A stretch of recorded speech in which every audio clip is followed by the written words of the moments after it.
Salut à tous! Bon, bah voilà, j'espère qu'on y est enfin. Ça fait longtemps que j'attends ce super crash. On va voir si on y est ou si c'est encore qu'un piège baissier. En tout cas, mettez bien une grosse partie de vos cryptos à l'abri parce que même si ça descend maintenant, on sait où on est et on sait que ça va remonter très fort. Et que ce soit sur les marchés boursiers ou les cryptos, j'ai vraiment le sentiment que tout le monde attendait ce crash, tout le monde attendait que ça descende fort pour racheter en masse. Donc je pense qu'une fois qu'on aura bien descendu, la remontée derrière va être assez fulgurante aussi. On a pas mal de news aberrantes dernièrement, comme par exemple des portefeuilles crypto ou même des comptes en banque qui sont bloqués et gelés par les autorités quand la tête de leur propriétaire ne leur convient pas. Et ça, c'est juste inadmissible, mais ça rappelle que l'argent qui est dans un échange ou l'argent qui est à la banque et globalement l'argent que vous possédez pas vous-même dans vos poches, sous votre matelas ou avec une clé privée de crypto qui vous appartient, cet argent n'est pas à vous. La banque fait ce qu'elle veut. Vous vous rendez compte qu'aujourd'hui, si vous voulez retirer 2 ou 3 000 euros, il faut demander l'autorisation à votre banque alors que c'est déjà votre argent. Donc protégez vos cryptos, sortez-les des échanges, mettez-les sur des ledgers, sur des hardware wallets ou sur des wallets mobiles comme Xum qui est complètement gratuit et pour lequel vous détenez vos propres clés de crypto. Alors c'est une responsabilité aussi parce qu'il ne faut pas les perdre et il ne faut pas vous les faire voler et il ne faut pas les rendre visibles. Mais en tout cas, il y a beaucoup de choix aujourd'hui, que ce soit des portefeuilles hardware ou des portefeuilles en application de mobile comme Xum, vous avez le choix de sortir votre crypto. Vous avez aussi MetaMask, ne négligez pas MetaMask. C'est une plateforme énorme qui sécurisera beaucoup mieux vos cryptos que sur les échanges, tant que vous faites attention à vos clés privées. Et c'est sans parler des taxes et des régulations qui arrivent qui sont tout simplement aberrantes.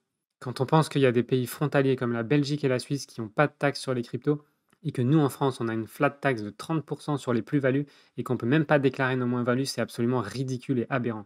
Mais déjà la crypto heureusement nous permet beaucoup d'autres choses, comme faire circuler l'argent plus librement. Aujourd'hui, il faut demander à votre banque pour mettre de l'argent dedans, il faut demander à votre banque pour sortir de l'argent. Si vous avez du fric et que vous voulez donner de l'argent à un ami, vous pouvez même pas sans que ce soit taxé. Vous pouvez même pas donner de l'argent à votre frère, à vos parents ou à votre enfant sans que ce soit taxé et que le prince Jean en prenne encore plus sur votre dos, alors que c'est de l'argent où vous avez déjà payé toutes vos taxes et tous vos impôts sur le revenu. C'est absolument ridicule. Et c'est aussi dans ce sens que je voulais vous partager la vidéo de Asher, que vous avez peut-être déjà vue ou que vous connaissez peut-être, et qui fait une lettre ouverte aux candidats à la présidentielle pour justement intégrer beaucoup plus la crypto-monnaie et les blockchains dans leur discours et dans leurs programmes. Alors nos politiciens, à la fois, ils sont à l'ouest, et à la fois, on sait qu'ils sont en train de préparer les nouvelles monnaies digitales en arrière-plan avec les banques centrales, et notamment les CBDC. Donc il y a un gros flou de régulation, et on est encore une fois dans le doute total sur ce qui va se passer à ce niveau-là.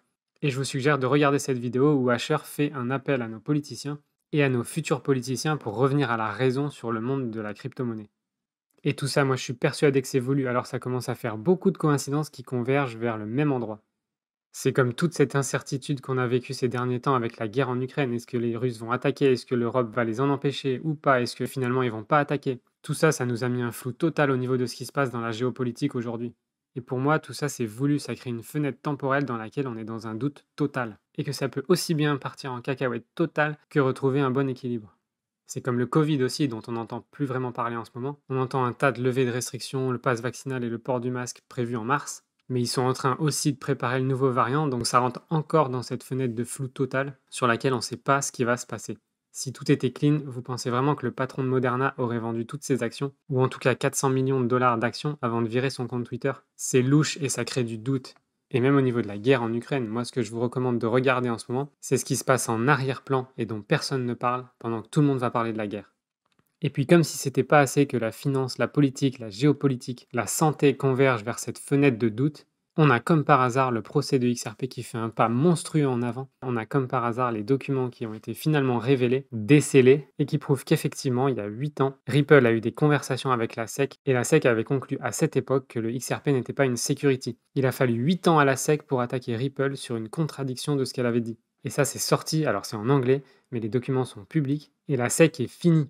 Et comme par hasard, cette période de découverte qui a été repoussée 4 fois par la SEC et qui a permis de redécouvrir tous ces documents nous amène exactement dans cette fenêtre de tir, cette fenêtre de doute qui leur permet de changer le système quand ils veulent maintenant. Alors la période de découverte va a priori de ce que j'ai vu jusqu'au 28 février, donc c'est la deadline, c'est-à-dire la date à laquelle le juge va statuer sur tout ce qui s'est passé pendant la période de découverte. Et si les arguments de la SEC ne sont pas suffisants pour le juge, alors l'affaire Ripple contre SEC pourrait être terminée dès le 28 février. Personnellement, je trouve que ça fait énormément de coïncidences qui se rejoignent exactement au même endroit. Mais bon, on peut se raconter l'histoire qu'on veut, effectivement. En tout cas, il faut rester réveillé et observer.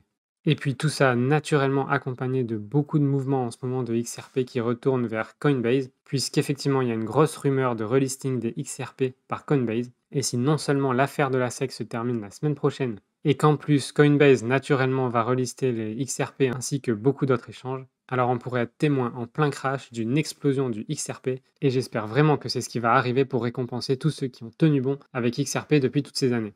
Évidemment les flippettes vont se barrer et n'en auront pas les fruits. Tout ça pour moi, c'est de la politique, c'est un grand scénario, c'est un grand théâtre.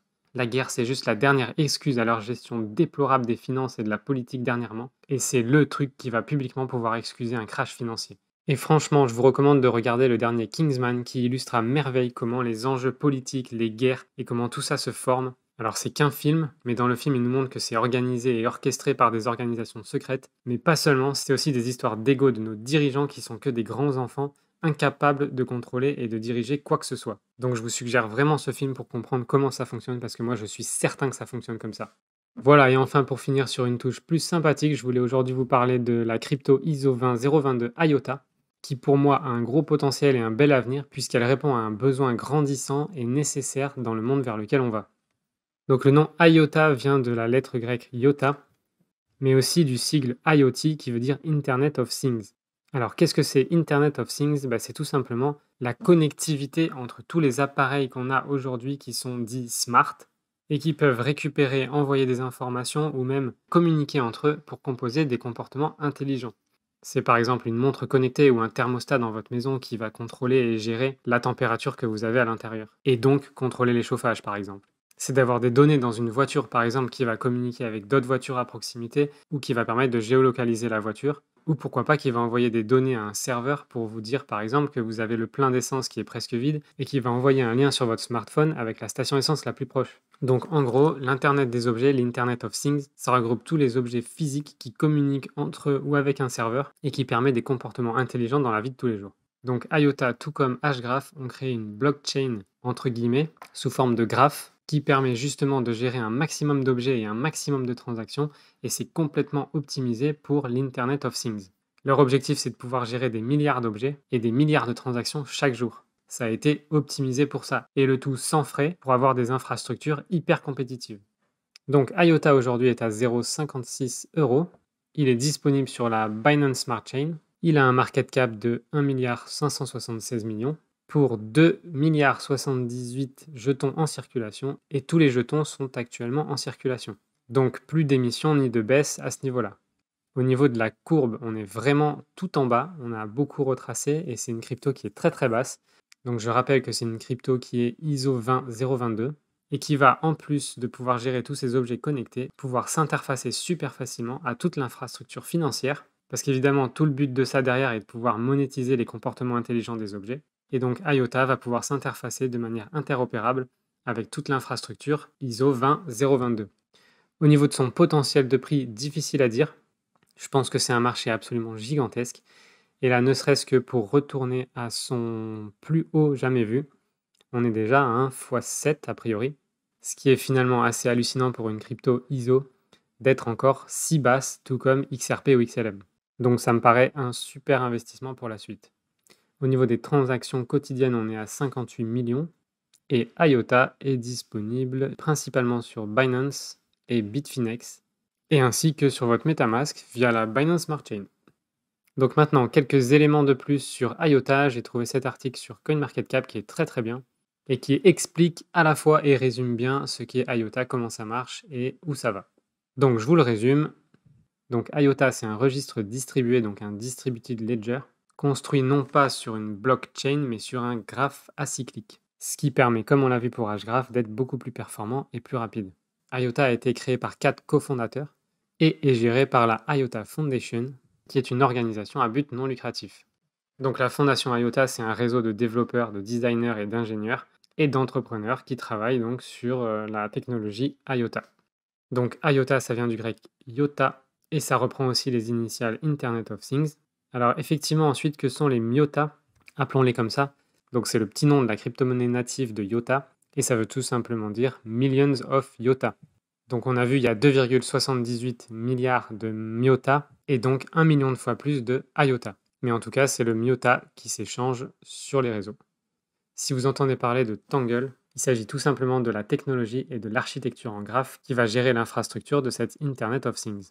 Donc qu'est-ce que c'est que la technologie de registre distribué, qu'on appelle Distributed Ledger Technology en anglais, et raccourci par DLT? Je suis sûr que vous avez déjà beaucoup entendu parler de ça. L'idée en gros, c'est d'avoir une base de données qui est morcelée et répartie sur toute une infrastructure de réseau, plutôt que d'être centralisée comme on faisait avant sur un serveur ou via une société. Ça permet d'avoir beaucoup plus de contrôle sur la sécurité et le côté propriétaire des données. Puisque finalement, quand vous avez des documents, par exemple, que vous mettez sur un serveur de Google, bah en fait, ce document, c'est Google qui le détient et Google seulement. Sur des registres distribués, le fichier en lui-même ne peut pas appartenir à quelqu'un puisqu'il est morcelé, et donc le propriétaire, c'est le créateur du fichier. Donc toutes les infrastructures distribuées permettent davantage de sécurité et de redonner au propriétaire le vrai droit sur ses créations. Donc comme on l'a vu, vous pouvez acheter des IOTA sur Binance ou via la Binance Smart Chain. Donc étant basé sur une technologie vraiment différente, le mécanisme de consensus n'a pas besoin de mineurs, comme c'est le cas sur Bitcoin ou Ethereum. Ça permet de gagner énormément en performance. Et c'est beaucoup mieux pour l'environnement puisqu'il n'y a pas besoin de machines super puissantes pour faire des calculs et gérer ce mécanisme de consensus. Donc pour l'instant, pour arriver à de telles performances, IOTA utilise un coordinateur, qui va être un peu comme le chef d'orchestre de l'infrastructure. Alors du coup, en un sens, est-ce que c'est pas centralisé? Bah effectivement, c'est ce qu'ils disent, c'est centralisé, ou en tout cas, c'est pas encore complètement décentralisé. Mais il est prévu dans la roadmap et les prochains développements la mise en place d'un coordicide, c'est-à-dire d'un suicide du coordinateur dès que l'infrastructure sera complètement décentralisée. Donc ça, c'est pas encore fait et c'est ce qui va correspondre à IOTA 2 qu'on peut voir donc dans leur roadmap et qui arrive bientôt. Voilà, ici le développement de IOTA 2 et des smart contracts qui arrivent. En gros, le coordinateur va être remplacé par un système de vote dans le réseau, comme le font beaucoup de blockchains maintenant. Au niveau des vitesses de transaction, on est actuellement à 1000 transactions par seconde. Et une fois que le coordinateur sera supprimé et que le système de sharding, c'est-à-dire la fragmentation de la base de données dans le réseau, sera implémenté, c'est une technologie qui pourrait gérer des millions de transactions par seconde. Alors, quels sont les cas d'utilisation de IOTA? Bah, ils sont absolument infinis, puisque l'objectif est de rendre la vie plus intelligente, et pour ça, il n'y a pas de limite à l'imagination de l'homme. Et là où aujourd'hui on dépend beaucoup de notre réseau local, c'est-à-dire le Wi-Fi pour gérer des objets intelligents, à terme on peut imaginer qu'énormément d'objets auront par exemple une carte SIM ou une carte SIM virtuelle à l'intérieur, et pourront être connectés indépendamment de votre réseau local sur n'importe quel réseau. Alors ça existe déjà, ça a déjà commencé depuis longtemps, mais la plus-value de IOTA, c'est vraiment cette décentralisation et cette gestion par blockchain de tout ce système. Parce qu'aujourd'hui, par exemple, si vous avez des objets intelligents dans votre maison, vous êtes probablement connecté à un seul serveur central. Donc ce serait beaucoup plus facile pour des hackers de hacker un seul système et par exemple de prendre le contrôle de millions de maisons qui sont connectées au même serveur. Donc là, on a un point critique de sécurité et IOTA permettrait de le résoudre. Parce que si le système est géré, morcelé, décentralisé et réparti sur des millions de machines, ça commence à être beaucoup plus difficile de le hacker. Le Internet of Things, c'est par exemple contrôler toute votre maison, vos volets électriques, vos chauffages, l'eau, l'électricité, les lumières, et j'en passe, via votre smartphone ou même de manière complètement automatisée en fonction du temps qu'il fait dehors, de la lumière, de l'heure de la journée, etc. Pour une voiture, ce serait une gestion beaucoup plus intelligente de son réseau et de sa consommation. Ça pourrait aussi permettre de savoir s'il y a des voitures à proximité de nous, par exemple pour rendre moins dangereux une route de montagne ou autre. Une imprimante connectée, par exemple, ça va vous permettre d'avoir vos cartouches d'encre qui arrivent directement chez vous, quand les précédentes ont plus beaucoup d'encre.